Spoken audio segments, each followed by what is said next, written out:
계속해서 갈라디아서 2장 후반부 말씀 보도록 하겠습니다. 2장 11절부터 21절까지에는 게바가 이제 베드로가 안디옥에 왔을 때 있었던 어떤 사건에 관해서 설명을 하는데요. 갈라디아서에서 이제 베드로라는 이름도 나오고 게바라고 하도 이름이 나오니까 이게 다른 사람인지 아니면 같은 사람이라면 왜 이렇게 다른 이름을 자꾸 쓰는지 좀 헷갈리실 수 있는데, 잠깐 설명을 드리면 게바나 베드로나 둘 다 같은 의미입니다. 반석이라는 뜻이고요. 예수님이 붙여주신 이름이죠. 원래 시몬이라는 사람인데 그 시몬이라는 이름을 반석으로 바꿔주신 겁니다. 근데 다만 게바는 아람어고요. 베드로는 헬라어입니다. 그래서 아람어를 쓰는 사람들에게는 이제 이 시몬의 이름이 케파스인 거예요. 게바인 거고, 헬라어 그리스어를 쓰는 사람에게는 시몬의 이름이 이제 페트로스로 바뀐 거죠.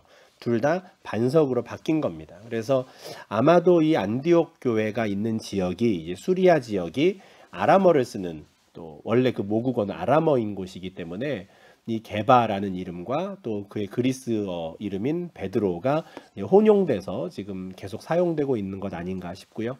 헷갈리실 것 없이 게바도 베드로고 베드로도 베드로다, 이렇게 생각을 하시고 말씀을 읽으시면 되겠습니다. 근데 그 게바가 안디옥에 왔을 때 어떤 책망받을 일이 있었고 내가 그를 대면하여 책망했다 하는 거죠. 이제 바울 입장에서는 어떤 좀 굉장히 좀 인상적인 또는 심각한 사건이 벌어졌던 것인데, 먼저 지도로 좀 말씀을 드리면 원래 이제 베드로는 예루살렘에 있는 사도지요. 그런데 그가 안디옥을 방문한 겁니다. 이 구글 지도상으로 안디옥은 지금 이제 안타키아라고 불리우는 저곳이거든요. 이 안타키아라고 불리우는 저곳이 이제 신약 성경에 나오는 안디옥인데, 그 유명한 베드로가 안디옥에 방문을 했으니 이제 아마 안디옥에 있는 성도들은 굉장히 그를 환대했을 건데, 그 좋은 분위기가 어느 순간 끝났고 사람들 앞에서 이제 바울이 베드로를 책망할 수밖에 없는 일이 벌어졌다라는 겁니다. 어떤 일이냐면, 야고보에게서 온 어떤 이들이 이르기 전에 게바가 이방인과 함께 먹다가 그들이 오매 그가 할례자들을 두려워하여 떠나 물러가는 일이 벌어졌어요. 그러니까 베드로가 안디옥에 왔으니 안디옥 성도들이 그를 환대했고 그와 함께 이제 식사 자리를 했던 거죠. 식사도 여러 번 아마 했을 거고, 또 주일에 모여서 예배를 드릴 때에는 성찬도 함께 했을 겁니다. 그 당시 성찬식은 우리처럼 그냥 딱 간단하게 떡과 잔을 나누는 것만이 아니라 실제 식사를 했거든요. 그러니까 그동안에 베드로가 계속해서 안디옥의 이방인 성도들과 함께 식사 교제를 하고 있었는데, 어느 날 야고보에게서 온 사람들이 있었던 거예요. 이 야고보는 주님의 형제 야고보인데 그 당시 예루살렘 교회의 지도자였지요.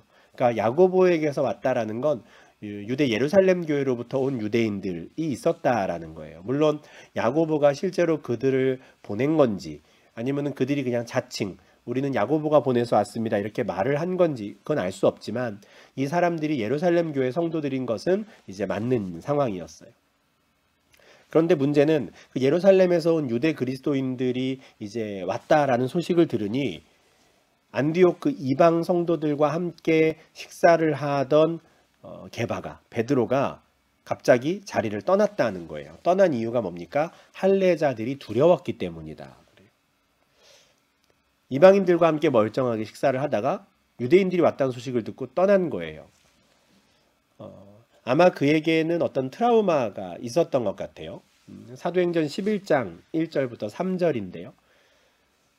그가 할례자들, 그러니까 예루살렘에 있는 유대 그리스도인들로부터 비난을 받았던 적이 있습니다. 왜 받았냐면, 사도행전 10장에서 그가 로마의 군대 이제 백부장이죠. 고넬료에게 복음을 전하고 그의 이방인 가족들에게 또 세례도 베풀고 그들과 함께 교제했던 일이 있었는데, 그 일들에 대해서 예루살렘에 와서 베드로가 보고를 했더니 할례자들이 그를 비난했거든요.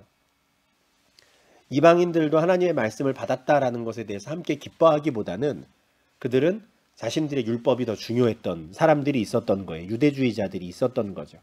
네가 어떻게 유대인으로서 무할례자의 집에 들어가서 함께 식사할 수 있느냐라고 비난을 받는 거죠. 사실 베드로 입장에서는 굉장히 당황스러운 일이었을 겁니다. 참 놀라운 기쁨의 소식을 전한다고 가서 보고를 했는데 갑자기 자기가 이방인들과 함께 교제했다는 것에 대해서 비난을 받았으니까 굉장히 당황스러운 일이었을 텐데, 자기가 그렇게 할 수밖에 없었던 상황을 쭉 설명하며 겨우 이제 그 상황이 잘 무마가 되었었거든요. 그런데 안디옥에서 이렇게 이방인들과 함께 식사를 하다가 유대인들이 왔다라는 소식을 들었을 때 어쩌면 베드로의 머릿속에 그 당시 자기를 비난했던 그 사람들이 떠올랐던 게 아닌가 싶어요. 그러니까 그냥 당황스러워서 갑자기 그 식사 자리를 떠난 거죠. 사실 그게 뭐 조금만 더 생각을 했다면 함께 식사하는 자리에 있는 그 안디옥의 이방인 성도들은 어떤 마음이 될까? 또는 혹시라도 그들이 상처를 받지는 않을까? 뭐 이런 상황들을 좀 생각을 좀 했어야 됐지만 베드로가 순간 아무런 판단을 잘 못했던 것 같고 그냥 즉흥적으로 그렇게 그 자리를 떠나는 행동을 한 걸로 보입니다. 사실 베드로가 좀 그런 성격이다라는 건 저희가 복음서를 통해서 좀 많이 확인을 할 수 있죠. 베드로가 어떤 좀 당황스러운 일이 생기거나 아니면 기분이 너무 좋거나 그러면 뭐 앞뒤 재지 않고 그냥 즉흥적으로 좀 행동하는 또 말하는 경우들이 있습니다. 요한복음 13장 9절에서도 예수님께서 제자들의 발을 쭉 씻겨 주실 때 베드로가 막 사양을 하잖아요. 예수님, 제가 예수님 발을 씻겨드려야지 왜 이러십니까? 그랬더니 예수님이 내가 네 발을 씻겨주지 않으면 너랑 나랑 상관이 없다 이러시니까 갑자기 내 발만이 아니라 뭐 손과 머리도 씻겨주십시오 뭐 이런 식으로 갑자기 이제 좀 이야기를 하는 경우들이 있는 것이죠. 예수님과 함께 마지막 식사를 하고 겟세마네에 가서 기도를 할 때에도 예수님을 붙잡으러 로마 군인들이 나타나니까 굉장히 이때도 당황했던 것 같아요. 그러니까 앞뒤 재지 않고 갑자기 칼을 빼가지고 대제사장의 종의 오른편 귀를 베어버리는 뭐 이런 일도 하지요. 이걸 이제 상황을 또 예수님이 수습하시기도 하고 합니다. 그러니까 베드로의 성격이 그런 것 같아요. 좋은 일이건 나쁜 일이건 간에 좀 돌발적으로 행동한다 그래야 될까요? 앞뒤 재지 않고 심사숙고하고 이렇게 좀 하기보다는 순간적으로 즉흥적으로 판단하고 행동하는 일들이 있는데 안디옥 교회에서 이방인 성도들과 함께 식사하던 자리에서도 또 그랬다는 것이죠. 아무 일 없이 그동안 며칠 동안 이방인들과 함께 식사도 잘하고 교제도 잘하다가 갑자기 예루살렘에서 유대 그리스도인들이 왔다라는 소식을 들으니까 갑자기 내가 유대인이지 라고 하면서 내가 이들과 함께 있으면 내가 부정해지는데 이런 생각을 하며 갑자기 떠난 겁니다. 나중에라도 비난받게 될 걸 두려워했던 것 같아요. 그런데 문제는 베드로만 그런 게 아니라 13절이죠. 남은 유대인들도 그와 같이 외식했다. 여기 외식했다라는 건 위선했다라는 건데 겉과 속이 다르게 행동했다라는 거죠. 겉으로는 그동안 어떻게 말했습니까? 이제 이방인들도 우리와 한 형제입니다.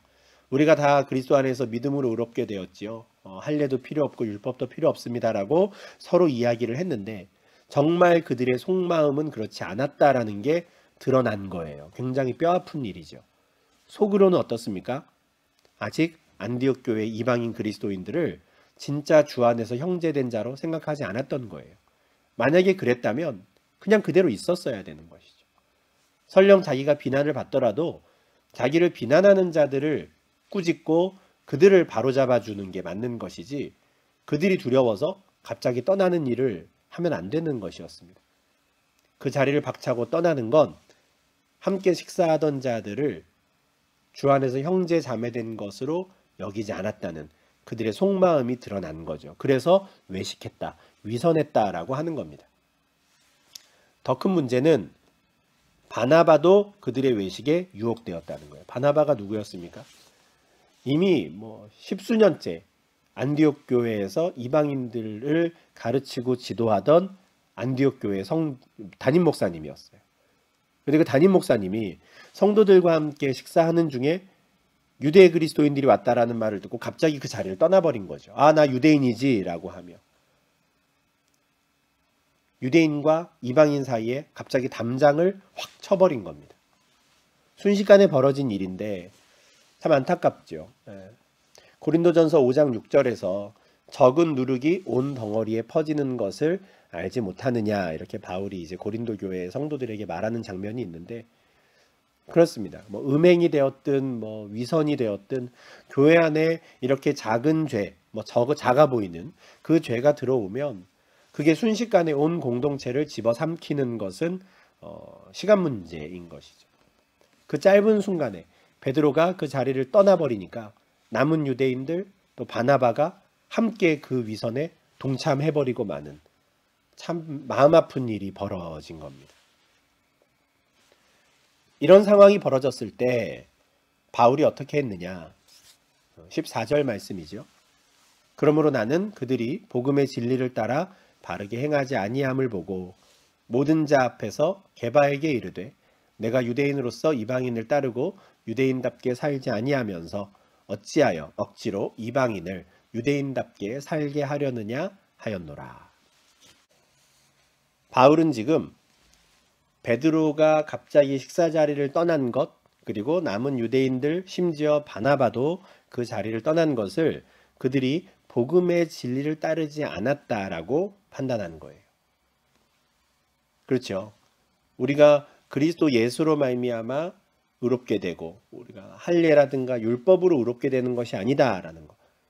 이게 복음의 진리인데 갑자기 이방인과 식사를 하면 내가 부정해지는 것처럼 여기고 만 것이기 때문에 그 유대인들의 행동은 복음의 진리를 따르지 않은 거죠.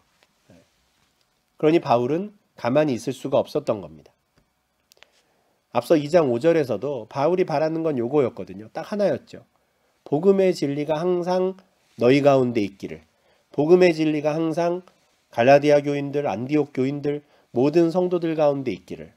이걸 하나를 딱 바랬는데 베드로를 비롯한 그 유대인들이 그리스도인이라고 하면서 예수를 믿는다 하면서 복음의 진리를 따르지 않으니 가만히 있을 수가 없었던 겁니다. 그래서 모든 자 앞에서 베드로를 책망해요. 만약에 베드로 혼자서 그 자리를 떠나고 다른 사람들은 뭐 동요하지 않았다면 베드로가 아직까지도 그 문제를 해결하지 못했구나, 떨쳐내지 못했구나라고 하면서 개인적으로 베드로를 찾아가서 뭐 권면하고 다시 가르치고 뭐 이럴 수야 있었겠지만 이거 혼자 개인의 문제가 아닌 게 되어버렸거든요. 베드로와 남은 유대인들, 심지어 안디옥 교회 목사님까지, 담임 목사까지도 성도들을 두고 떠나버리는 상황이 되니 바울은 이거를 그냥 개인적인 차원에서 처리할 수가 없었던 겁니다. 모든 자 앞에서 베드로를 책망하게 되는 것이죠. 비록 베드로에게는 큰 망신이고 어찌 보면 뭐 참 상처라면 상처일 수도 있겠지만 바울은 이것을 은밀하게 처리할 수는 없었던 거예요. 다른 이방인 모든 성도들을 위해서라도 모든 자 앞에서 베드로를 책망해야 했던 것이죠.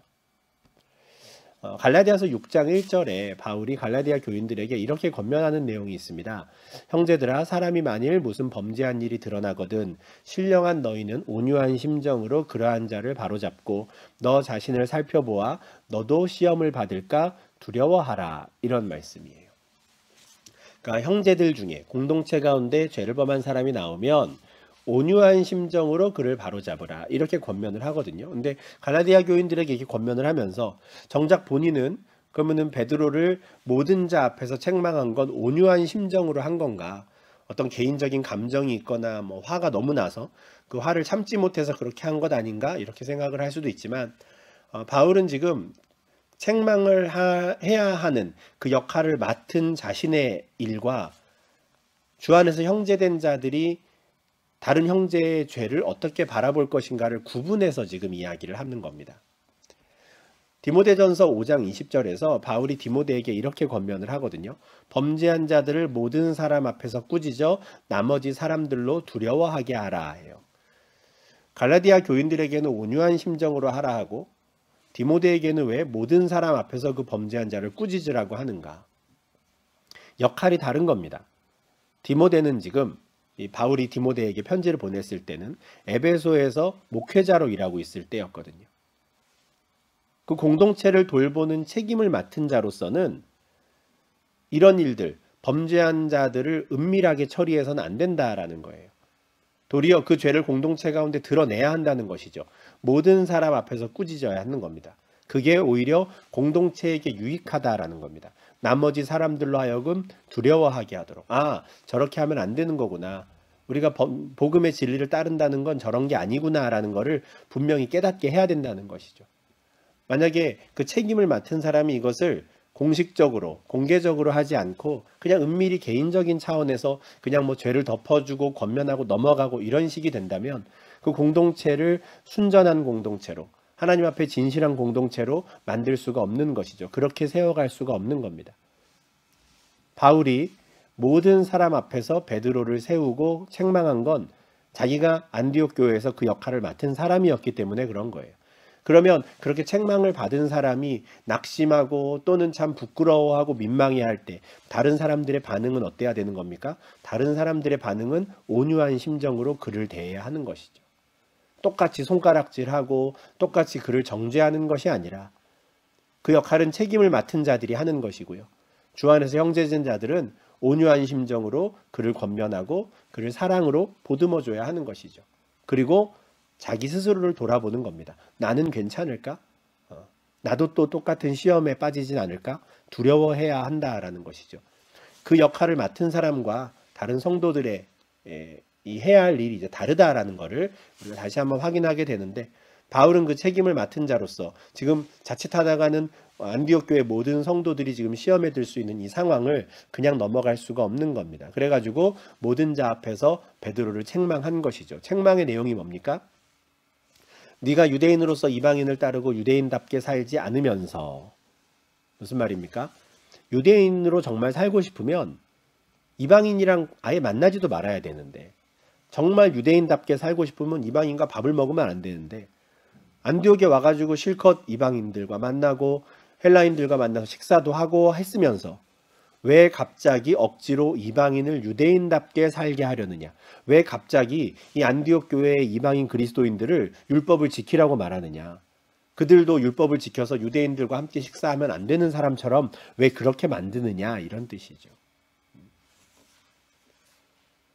베드로가 떠나면서, 심지어 바나바가 떠나면서 안디옥 교회 성도들 중에 그런 생각을 하는 사람들이 있었다는 거죠. 아, 우리도 할례를 받아야 되나? 우리가 유대인이 돼야 되는 건가? 그래야 저들과 진짜 한 형제 자매가 될 수 있는 건가? 시험에 드는 것이죠. 왜 억지로 이방인을 유대인답게 살게 만드느냐? 왜 유대인으로 만들려고 하느냐? 이런 책망을 했다는 거예요. 모든 자 앞에서 베드로를 책망하는 그 바울의 말을 들으며 안디옥 교회 성도들은 다시금 깨달았겠죠. 아, 진짜 우리가 할례를 받을 필요 없구나. 저들이 잘못한 거였구나. 회복이 될 수 있었겠죠. 바울이 베드로를 책망한 건 예수님께서 누가복음에서 바리새인들을 책망한 것과 비슷한 맥락입니다. 누가복음 11장 52절에서 예수님께서 화 있을진저 너희 율법교사여, 너희가 지식의 열쇠를 가져가서 너희도 들어가지 않고 또 들어가고자 하는 자도 막았느니라, 이렇게 말씀하시거든요. 그 율법교사들이 뭡니까?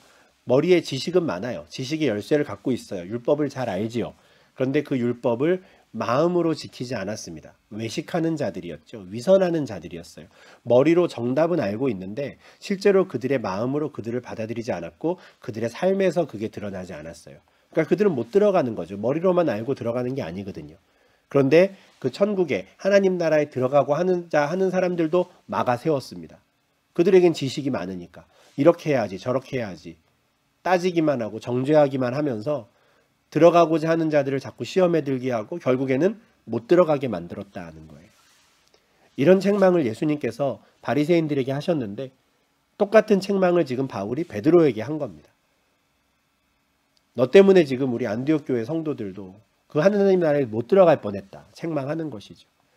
아직 머리로는 아는데 그 복음의 진리가 마음으로 받아들여지지 않았을 때, 온전히 그것이 인정되지 않았을 때, 그때 이렇게 정말 결정적인 순간에 위선적인 모습이 나타나는 것인데, 그런 모습이 이제 베드로에게 나타나니 또 그 베드로로 인해서 온 교회가, 심지어 바나바도 그 위선에 유혹되었으니 심각한 상황이 되었고 바울이 그를 책망한 것이죠. 이런 사건은 바울이 정말 베드로와 대등하구나, 심지어 유대주의자들이 그렇게도 떠받드는 베드로를 바울이 혼낼 수도 있는 사람이구나 라는 것을 아주 잘 보여주는 장면인데, 근데 이 사건에 대해서만큼은 바울이 그냥 자신의 사도성을 변호하는 차원에서만 언급하지 않습니다. 이제 요걸 계기로 이제 본격적으로 본인이 갈라디아에 가서 전했던 그 복음의 진리를 다시 한번 들려주지요. 그 시작을 이렇게 합니다. 우리는 본래 유대인이요 이방 죄인이 아니로되. 이방인들, 헬라인들이 들으면 굉장히 기분 나쁠 말인데 유대인들은 이렇게 썼어요. 관용구처럼. 이방인은 그냥 이방인이 아니라 이방 죄인인 거예요. 우리는 유대인, 우리는 하나님 나라 백성, 저들은 죄인. 이렇게 그냥 딱 이분법적으로 이야기를 했거든요. 우리는 본래 유대인이요 이방 죄인이 아니로되. 바울 자신도 이렇게 생각했던 사람이고요. 유대인들이 볼 때 할례를 중요하게 생각하고 율법을 중요하게 생각하는 그 유대인들은 다 이렇게 생각을 하는 거예요. 그러니 이방인들이 할례 받지 않으면 구원받지 못한다고 말하는 것이죠. 저들은 계속 죄인인 겁니다. 큰 담장이 있는 것이죠. 우리가 원래 이렇게 말을 했었지. 그런데 이제는 복음의 진리를 깨달았죠. 복음의 진리가 뭡니까? 2장 16절입니다. 사람이 의롭게 되는 것은 율법의 행위로 말미암음이 아니요 오직 예수 그리스도를 믿음으로 말미암는 줄 알므로 우리도 그리스도 예수를 믿나니 이는 우리가 율법의 행위로서가 아니고 그리스도를 믿음으로써 의롭다함을 얻으려 함이라. 율법의 행위로서는 의롭다함을 얻을 육체가 없느니라. 16절에서 바울은 사람이라고 이야기를 합니다. 바로 앞에 15절에서는 유대인과 이방 죄인 이렇게 구분을 했는데 다 필요 없다는 거죠. 유대인이나 이방 죄인이나 누구든지 사람이, 일반 명사죠. 사람이 의롭게 되기 위해서는 그리스도를 믿는 믿음만이 필요하다, 이 이야기를 하는 거예요. 이게 복음의 진리죠. 율법의 행위로 사람이 의롭게 될 수 없다는 거예요. 이 16절 말씀에서 율법의 행위라는 단어를 3번이나 씁니다. 율법의 행위로 말미암음이 아니고, 율법의 행위로서가 아니고, 율법의 행위로서 의롭다함을 얻을 육체가 없다. 이 율법의 행위라고 하는 게 나쁜 게 아니거든요. 좋은 겁니다. 어떤 점에서 좋은 거냐면 하나님께서 유대인에게 율법을 주셨다라고 하는 건 인간이 하는 수만 가지의 말과 행동 중에서 하나님께서 의롭다고 여기실 만한, 하나님 보시기에 선하다고 하실 만한 행위들이 몇 개인 행위들을 알려주신 거예요. 대표적으로. 그게 한 600개 이상 되는 거죠. 율법의 개수가 600개 이상이다 라고 생각을 하면 너무 많은 것 같지만 인간이 하는 행동이 수만 가지잖아요. 수만 가지의 말과 행동을 우리가 평생 하는데 그 평생 하는 것 중에서 한 600개 정도를 말씀해 주시는 거예요. 이런 건 내가 좋아해. 이런 건 내가 의롭다고 여겨줄게 라고 정답을 알려주신 거거든요. 그러니까 우리가 하는 모든 행동들에 비하면 몇 개 안 되는 거죠. 대표적인 행위들이라고 할 수 있는 겁니다. 하나님께서 의롭다고 여겨주실 만한 대표적인 행위들. 그런데 문제는 그 정답을 알고도 그걸 통해서 의롭다함을 얻을 육체가 없다는 거예요. 왜냐하면 일단 인간의 그 수만 가지 행동이 그 율법 600개로 다 정의가 될 수가 없습니다. 그죠? 정말 중요한 건 그 율법 600여 개 정도의 그 율법을 잘 연구해서 우리 하나님이 이 율법을 주신 분이 무엇을 좋아하시는지 또 어떤 행동들, 어떤 말을 선하다고 하시는지를 그걸 파악해야 되는 거예요. 율법이라고 하는 걸 문자적으로 지키는 것 당연히 중요하지만 문자적으로 지키는 게 뿐만 아니라 그것을 넘어서서 그런 법들을 만들어주신 이유를 이해해야 하는 것이죠. 우리도 그렇잖아요. 우리도 국가에서나 어떤 사회에서 법을 제정합니다. 그러면 법으로 문자화되는 순간 그 법에는 빈틈이 생겨요. 왜냐하면 인간의 모든 행동을 다 포함시킬 수가 없거든요. 문자로는. 한계가 있죠. 그래서 항상 따지는 게 뭡니까? 입법 취지라는 걸 따진단 말이에요. 이 법을 만든 이유가 뭐냐? 이 법을 만든 목적이 뭐냐? 그래서 그 입법 취지를 생각해서 법을 적용시키고 그 법을 판단해야 하는 것이죠. 이게 중요한데 율법도 마찬가지인 거예요. 하나님께서 우리에게 율법을 주셨어요. 율법의 행위는 선한 겁니다. 그러면 그 하나님이 주신 입법 취지에 맞춰서 우리의 모든 말과 행동을 해야 되는데 그럴 수 있는 육체가 없는 것이죠. 문자적으로도 불가능합니다. 야고보서 2장 10절 말씀인데요. 누구든지 온 율법을 지키다가 그 하나를 범하면 모두 범한 자가 되기 때문에 그래요. 600여 개의 문자를 입법 취지는 우리가 알 수 없으니 그 600개의 율법만이라도 우리가 한번 잘 지켜보자 하다가도 평생에 걸쳐서 하나라도 틀리면 그냥 다 틀린 게 된다는 거예요. 너무 잔인한 것 아닌가 싶지만 하나님께서 절대평가로 평가하시기 때문에 그렇습니다. 100점만을 요구하세요. 율법으로 의롭게 되려면 100점을 받아야 돼요. 99점이나 20점이나 점수가 똑같은 겁니다. 다 탈락이에요. 하나를 범하면 다 틀린 게 되는 거. 이게 율법으로 의롭게 되는 거거든요. 율법의 행위, 그러니까 하나님이 주신 율법이 나쁜 것이라든가 그게 정말 의롭게 되는 통로가 아니기 때문이 아니라 그 율법을 온전히 지킬 수 있는 사람이 아무도 없어서 율법으로 의롭게 될 수 있는 사람이 없는 겁니다. 사실은 시작부터 불가능해요. 왜냐하면 태어나는 모든 인간은, 모든 아담의 후손은 하나님과 관계가 끊어진 채 태어나거든요. 그게 우리의 죄죠. 우리의 원죄인데 하나님을 모르고 태어나다 보니 하나님의 입법 취지를 당연히 알 수가 없는 겁니다. 그러니 겨우 그냥 문자적인 설명에 매일 수밖에 없는 거예요.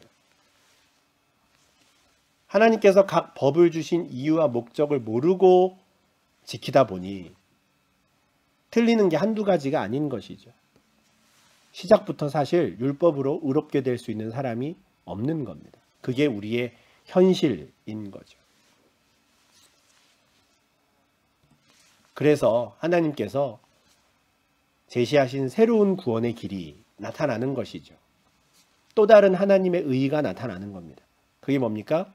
예수 그리스도를 믿음으로 말미암는 의로움입니다. 2장 16절에서 사람이 의롭게 되는 것은 오직 예수 그리스도를 믿음으로 말미암는 줄 안다. 사람이 의롭게 되는 것은 그리스도를 믿음으로써 말미암는다 라고 이야기를 하는 겁니다. 사람이 스스로의 힘으로 그 정답을 받아들고서도 율법의 행위로는 의롭다함을 얻을 수 없는데 오직 예수를 믿음으로 의로워질 수 있다. 이게 복음의 진리입니다. 그러면 어떻게 해서 예수 그리스도를 믿는다는 것이 우리를 의롭게 하는가? 이 부분을 좀 말씀을 드릴게요. 아주 중요한 내용인데요. 예수님께서 이 땅에 오셔서 하신 일이 세 가지가 있습니다. 대표적으로 우리가 크게 세 가지로 이해를 할 수 있는데 첫 번째는 율법을 완전하게 하신 거예요. 마태복음 5장 17절 18절입니다.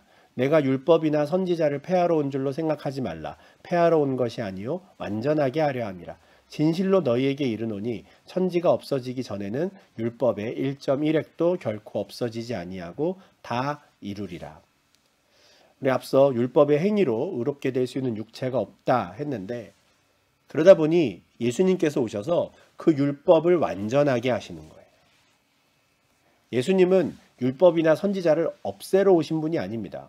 없애실 이유가 없어요. 왜냐하면 율법도 하나님이 주신 건데 선한 것이거든요. 악한 것이라면 그걸 없애야 되지만 선한 것입니다. 다만 그거를 온전히 따르지 못하는 인간이 문제인 것이죠. 선지자가 예언한 내용들도 마찬가지예요.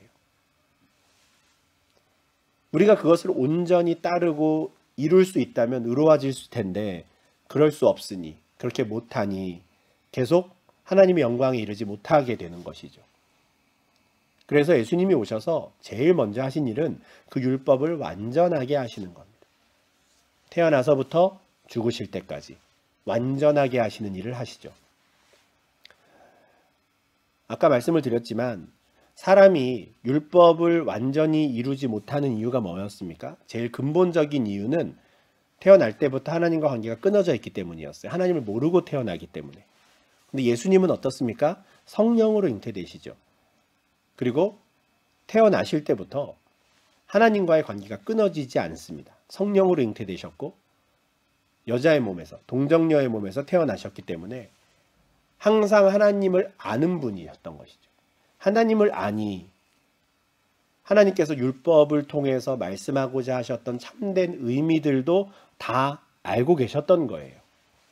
그러니 율법이 규정하는 율법으로 주어진 600여 가지의 말과 행동뿐만 아니라 그 율법들을 통해 하나님께서 의도하신 삶의 모습, 삶의 방식 자체를 처음부터 완전히 알고 계셨고 이해하고 계셨던 것이죠.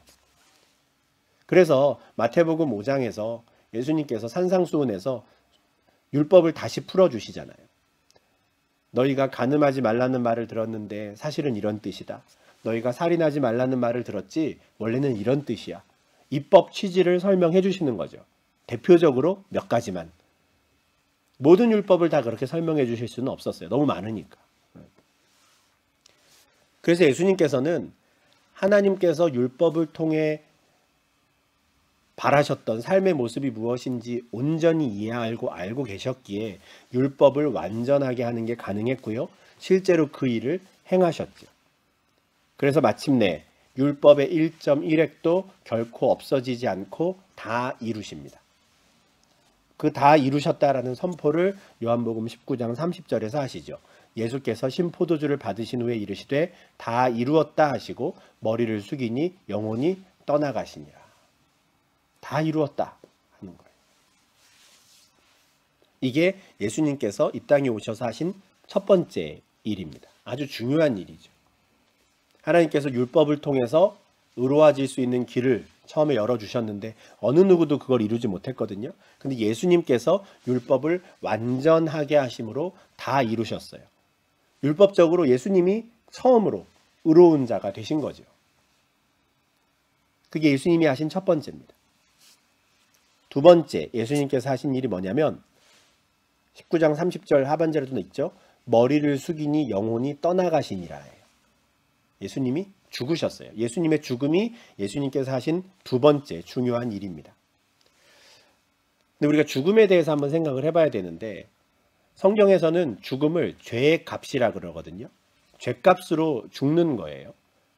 근데 예수님은 사실 죽음으로 치르셔야 될 죄값이 없으십니다. 율법을 다 완성하셨잖아요. 완전하게 하셨잖아요. 율법을 어긴 적이 없으니 죄가 없어요. 태어날 때에도 하나님과 관계가 끊어져 있지 않았기 때문에 원죄도 없어요.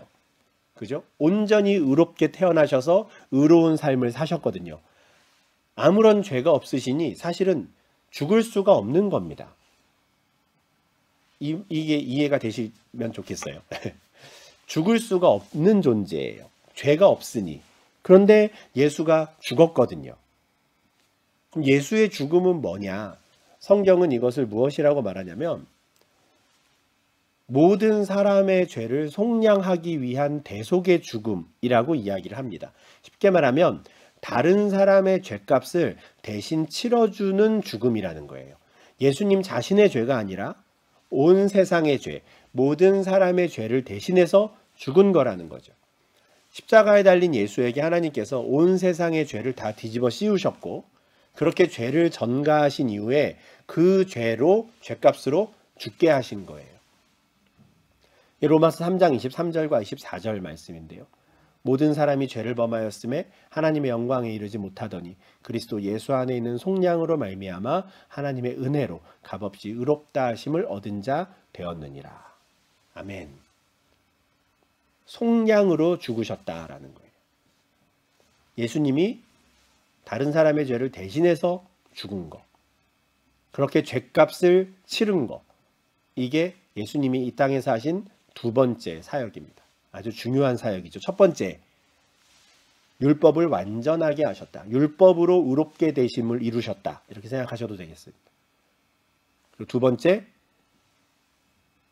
당신은 의로우신데 그래서 예수님은 죽지 않으셔야 맞는데 다른 사람의 죄값을 대신 치르기 위해 죽으셨다. 이게 두 번째이고요. 세 번째는 다시 살아나셨다라는 겁니다. 누가복음 24장 5절부터 7절이죠. 예수님의 죽음을 목격한 여자들이 예수님의 무덤을 찾아갔습니다. 안식 후 첫날이죠. 그런데 그때 또 천사를 만나요. 천사가 하는 말이 이렇습니다. 어찌하여 살아있는 자를 죽은 자 가운데서 찾느냐. 여기 계시지 않고 살아나셨느니라. 분명히 죽었고 예수님의 죽음을 로마의 군인들이 확인까지 했는데 살아나셨다라는 거죠. 죽음을 이기고 살아나셨습니다. 더 이상 죽음의 권세 아래 놓이지 않고 다시 생명을 얻으셨다라는 거예요. 예수님께서 복음서에 보면 예수님께서 죽은 자를 살리시는 일들이 몇 번 있습니다. 죽은 과부의 아들을 살리시기도 하고 또 나사로를 다시 살리시기도 하죠. 그런데 그들의 부활과 예수님의 부활은 근본적으로 다릅니다. 예수님은 죽기 전에 이미 자신이 다시 살아날 것을 알고 계셨고 그것을 선포하셨어요. 3번이나. 인자가 죄인의 손에 넘겨져 십자가에 못 박히고 이제 3일에 다시 살아나야 하리라 라는 말씀을 제자들에게 3번이나 하셨거든요. 다른 죽은 과부의 아들이라든가 나사로는 다시 살아날 줄 모르고 죽었어요. 그런데 그냥 예수님이 그를 그냥 살리신 거죠. 그리고 그들은 결국 다시 죽고 말았습니다. 그러나 예수님은 부활하셔서 승천하셨죠. 다시 죽지 않으시고 지금도 살아 계시는 겁니다. 앞서 다른 사람들을 살리신 것은 예수님께서 정말 생명의 근원 되심을 보여주는 증거였고요. 예수님의 부활을 예표하는 것이었죠.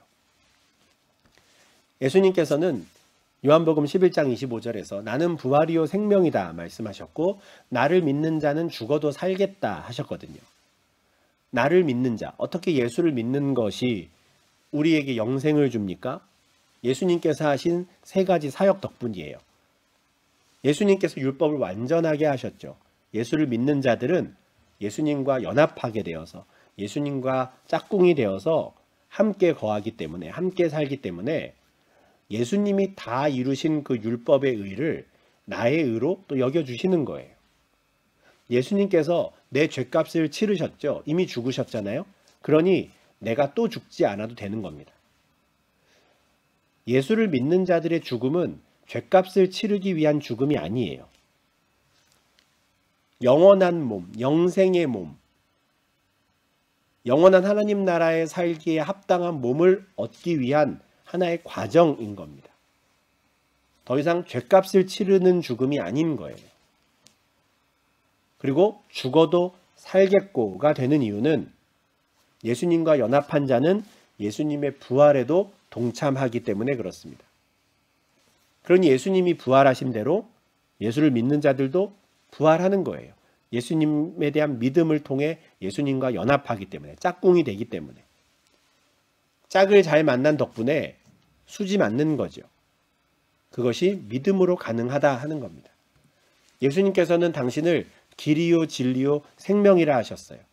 모든 사람이 죄를 범하였음에 하나님의 영광에 이르지 못하더니 하나님께 나아갈 수 있는 사람이 없었거든요. 길이 없었어요. 그런데 예수께서 길이 되시는 겁니다. 예수를 믿는 자들은 예수와 함께 연합해서 아버지께로 나아가는 것이죠. 생명의 길을 가게 되는 것입니다. 그래서 율법의 행위로서는 의롭다함을 얻을 육체가 없으나 오직 그리스도를 믿음으로 사람이 의롭게 될 수 있다고. 그리스도를 믿음으로 예수와 연합하여서 우리가 의롭다함을 받고 생명에 이를 수 있다고, 영생할 수 있다고. 이것이 바로 복음의 진리인 것이죠. 예수께서 다 이루셨습니다. 율법을 완전하게 하셨고 죄값도 치르셨고 다시 사셔서 부활이요 생명이 되셨어요. 그러니 거기에다가 사람이 뭐 하나 얹을 게 아무것도 없는 거예요. 우리의 구원에 필요한, 우리를 의롭게 하기 위해 필요한 모든 일을 예수님이 다 하신 겁니다. 그거를 내가 그냥 믿음으로 받아들이는 거예요. 그러면 우리는 의롭다함을 받습니다. 내가 잘나서가 아니라 짝꿍을 잘 만나서 나와 연합하신 예수님이 계시니 의롭다함을 얻는 것이죠. 그래서 믿음 플러스 알파를 이야기하는 모든 이들이 이단인 거예요. 거짓 형제들인 거예요. 예수님께서 다 이루신 그 완전한 공로를 깎아내리는 자들만이 그들이 플러스 알파를 이야기하는 겁니다. 그런 건 필요 없습니다. 이런 이야기를 들으면 또 우리가 참 악하다 보니까 복음의 진리를 이용해 먹으려고 해요. 다 이루셨다고 예수님이? 그러면 나 예수님 믿으니까 난 막 살아도 되나 보다. 어차피 내 행위로 의롭다함을 받는 거 아니니까 나는 뭐 막 살아도 되겠네. 실제로 바울의 복음을 깎아내렸던, 비아냥거렸던 유대주의자들은 그렇게 이야기했어요. 율법 폐기론자, 도덕 폐기론자로 바울을 생각한 거죠. 바울은 율법이 필요 없다더라. 도덕적인 삶을 살 필요가 없다더라. 뭐 죄를 지어도 된다더라 이런 식으로 비아냥거렸던 거죠. 갈라디아서 2장 17절과 18절은 그렇게 바울이 전한 복음의 진리를 곡해하고 그거를 의도적으로 비트는 비아냥거리는 사람들을 향한 말입니다. 만일 우리가 그리스도 안에서 의롭게 되려 하다가 죄인으로 드러나면 그리스도께서 죄를 짓게 하는 자냐? 우리가 그리스도 안에서 의롭다라고 말을 하면서 그러니 나는 죄를 지어도 괜찮아 이렇게 죄인으로 살아간다면 결국에 그리스도는 우리로 하여금 죄를 짓게 만드는 분이냐? 아, 너 왜 죄 지어? 나 예수님 때문에 지어. 예수님이 나를 다 이미 의롭게 하셨거든. 나는 죄 지어도 괜찮아. 이렇게 말할 수 있겠느냐? 이런 뜻이에요. 대답이 어떻습니까? 결코 그럴 수 없느니라. 절대 그럴 수 없다. 절대 그런 일은 일어나지 않는다는 거예요. 그리스도 안에서 거듭난 자, 정말 의롭게 된 자는 그 복음의 가치, 그 은혜의 귀함을 알기 때문에 막 살지 않아요. 그럴 수가 없는 거죠. 나 때문에 예수께서 죄값을 다 치르시고 죽으시고 다시 살아나셔서 나를 주 안에서 의롭게 하셨는데 어떻게 그 은혜를 함부로 하겠습니까? 예수님이 다 하셨으니까 내 마음대로 살아야지. 그거는 정말로 의롭게 된 자가 아닌 거예요. 정말로 그리스도 안에서 거듭난 자가 아니고 참 믿음을 가진 자가 아닌 거죠. 결코 그럴 수 없는 겁니다. 그런 일은 일어나지 않는 거예요. 갈라디아서 5장 16절 17절 나중에 말씀을 보겠지만 바울은 성도들을 이렇게 권면해요. 너희는 성령을 따라 행하라. 그리하면 육체의 욕심을 이루지 아니하리라. 정말 참된 믿음으로 의롭게 된 자는 육체의 욕심을 이루는 삶을 살지 않는다는 거예요. 그런 일은 일어나지 않는 겁니다.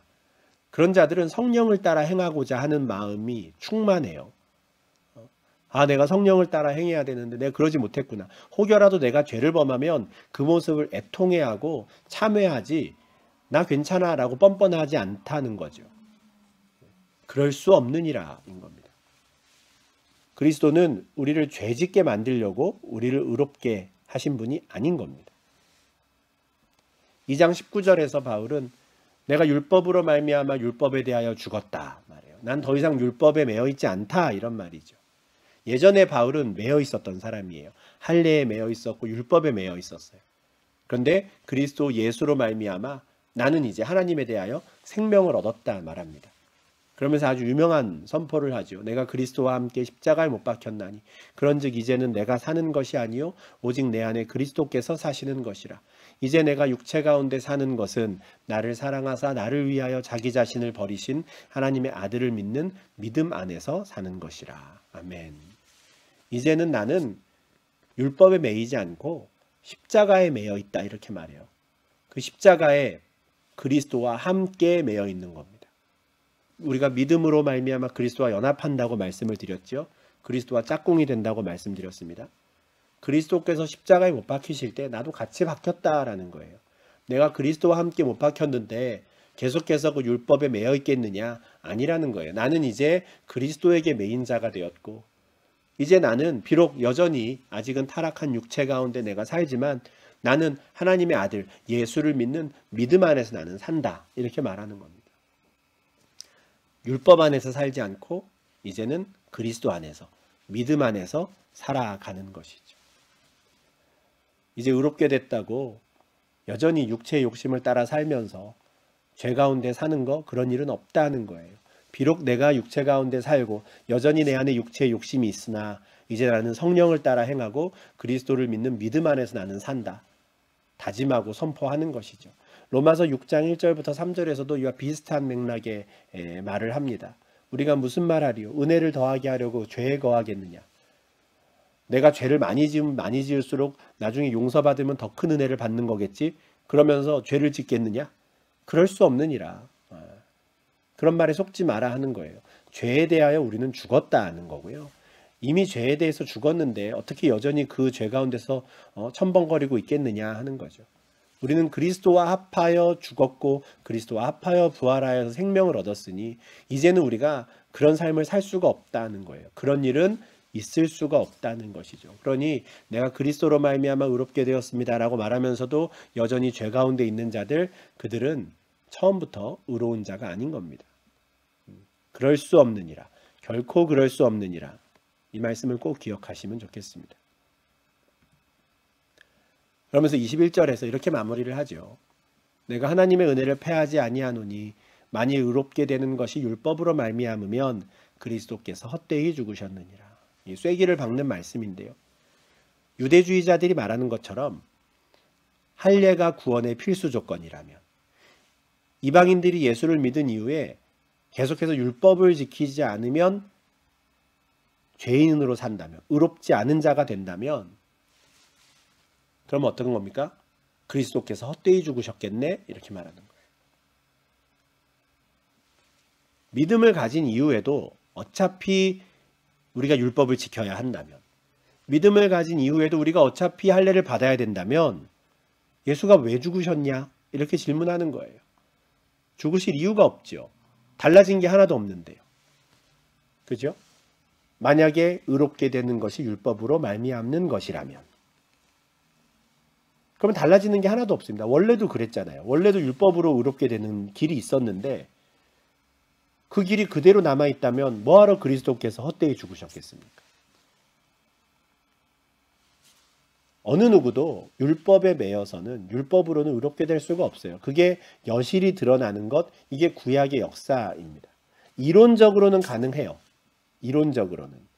누군가가 하나님의 입법 의도를 충분히 알고 율법을 잘 지킨다면 의로워지겠죠. 그건 역시 하나님이 주신 의로움의 길이었으니까요. 그러나 현실적으로 어느 누구도 그럴 수가 없는 겁니다. 이론상으로만 가능한 거죠. 시작부터 틀렸거든요, 우리는. 그래서 의롭게 되는 것이 율법으로 말미암는다면 그리스도께서 헛되이 죽으셨느니라 하는 겁니다. 더 이상 우리는 율법에 매일 필요가 없습니다. 그리스도께서 헛되이 죽으신 게 아니라 모든 율법을 완전하게 하시고 우리의 죄값을 대신 치르시기 위해 죽으셨고 다시 부활하셔서 우리에게 생명을 주신 것이기 때문에 정말 그리스도의 죽음과 부활을 믿는다면, 그리스도께서 율법을 완전하게 하셨음을 내가 정말 믿는다면 우린 더 이상 할례 때문에 마음이 흔들릴 필요도 없고 율법 때문에 마음이 흔들릴 필요가 없는 것이죠. 그 모든 것으로부터 우리는 자유한 겁니다. 이것이 바울이 갈라디아서 2장을 통해서 갈라디아 교인들에게 하고자 했던 말입니다. 자신의 사도성을 계속 변호했던 것도 사실 이 이야기를 하고 싶었기 때문이에요. 내가 그들에게 전했던 복음이 참된 진리임을, 유대주의자들에게 흔들릴 필요 없다고, 나의 사역과 나의 복음을 예루살렘의 사도들도 다 인정했다고 이 이야기를 계속했던 건 정말 이 말을 하고 싶었기 때문인 거죠.